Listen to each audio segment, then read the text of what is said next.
Nah, pemirsa, Anda masih kerap khawatir untuk menjalani pemeriksaan COVID-19 di fasilitas layanan kesehatan umum.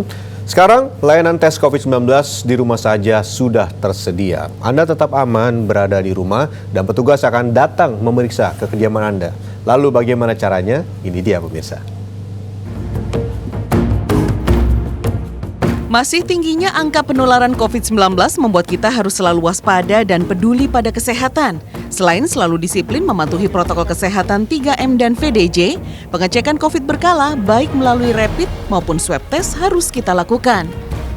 Ada beberapa layanan yang bisa kita manfaatkan untuk memeriksa paparan virus corona di tubuh kita.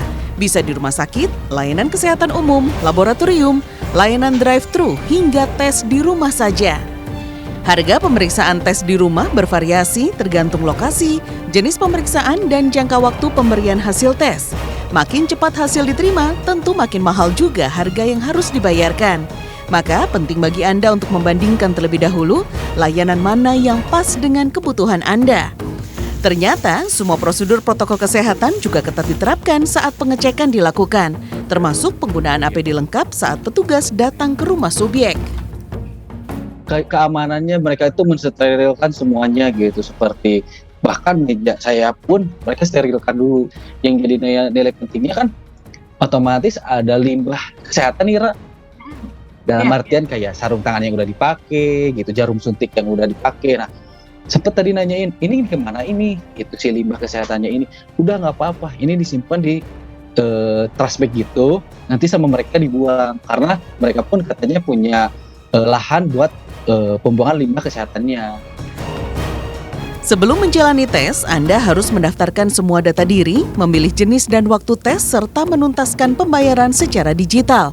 Lalu, Anda akan mendapatkan notifikasi dan pesan melalui aplikasi percakapan sebagai konfirmasi jadwal tes. Melalui pesan ini pula, detail lokasi pemeriksaan bisa diberikan dengan bantuan peta digital. Di hari dan jam yang telah disepakati, tenaga kesehatan akan tiba pada waktu yang dijanjikan. Petugas akan menggunakan APD lengkap dan membawa alat disinfeksi mandiri. Tidak hanya demi kepentingan klien, tapi ini juga untuk keamanan petugas kesehatan sendiri. Mengantisipasi agar tidak terjadi penularan. Sebab yang kita periksa ini kan tanpa gejala, tentunya dengan perlengkapan yang memang benar-benar pakai face, masker, ya, KN95 tentunya, dengan baju hazmat, sepatu, ya. Dalam sehari, sekurangnya 5 orang pengguna layanan tes bisa ditangani untuk pemeriksaan di rumah. Hasil tes akan keluar sesuai dengan pilihan klien dan akan dikirimkan melalui email atau pesan di aplikasi percakapan. Clarissa Aradia, Imam Muhairib, Jakarta.